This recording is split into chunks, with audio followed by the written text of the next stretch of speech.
Bonjour et bienvenue sur Topicker pour le top 5 des constructions humaines qui méritent d'être plus connues.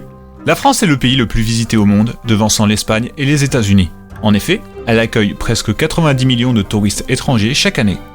Cependant, près de 60% d'entre eux se contentent de visiter uniquement les monuments de Paris. 35 millions de touristes seulement acceptent de s'éloigner de la capitale. Ainsi, nous avons réalisé pour vous le top 5 des constructions humaines qui méritent d'être plus connues. Numéro 5, le pas dans le vide. Cette attraction touristique, ouverte depuis fin décembre 2013, a de quoi stupéfier. Elle est située à plus de 3800 mètres, au sommet de l'aiguille du Midi, en face du Mont Blanc. Les plus intrépides se rendent en chaussons de sécurité, dans une cage toute de verre, au-dessus de plus d'1 kilomètre de vide.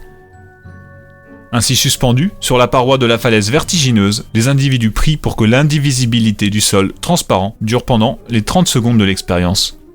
Numéro 4, le manège de Petit-Pierre. Connaissez-vous l'histoire incroyable de Pierre Avezzar ? C'est un artiste né dans le Loiret en fin d'année 1909. Pratiquement sourd et muet, avec le visage très déformé, ce prématuré a construit un fabuleux manège avec des pièces de récupération alors que le monde se moquait de lui.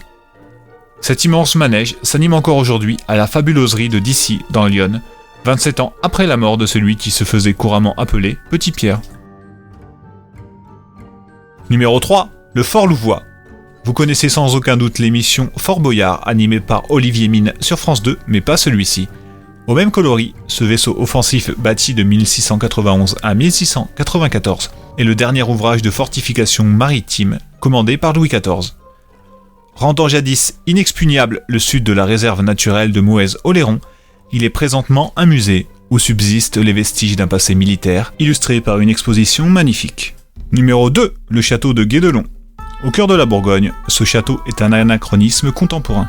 Dans un gagnage où une pléthore d'artisans s'agite quotidiennement depuis 1997, un château médiéval typique du XIIIe siècle semble avoir surgi des sols iconés.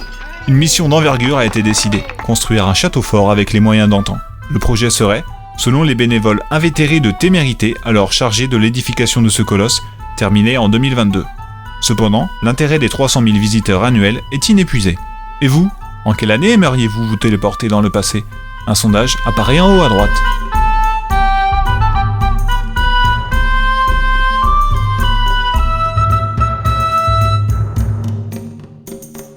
Numéro 1.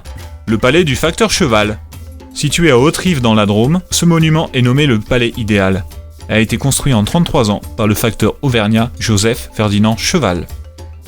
Abouti en 1912, il est un chef-d'œuvre d'architecture naïve, tantôt inspiré de la Bible, tantôt des mythologies hindoues et égyptiennes. Intégralement visitable, cette magnificence est un lieu reposant où l'imagination, le rêve et le réel se morfondent merveilleusement. L'ingéniosité de celui que l'on appelle le facteur Cheval est subtilement illustrée avec habileté et finesse. La façade est est naturelle et organique, la façade ouest rigoureuse et représentative, la façade sud un hommage aux temps anciens, et la façade nord, une ménagerie animalière. Mais vous ne savez pas encore tout. Pour édifier son prodigieux mastodonte, il a récupéré des milliers de pierres lorsqu'il faisait ses tournées de facteur rural. Ensuite, il les utilise une à une pour construire chacun des minuscules éléments composant sa forteresse. De plus en plus, son ouvrage prit de la hauteur au fil des idées et des envies de l'énergique messager.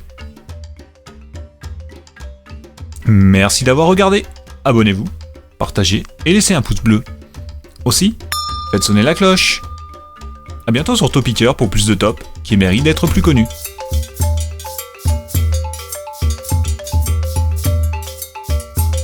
Hey, hey.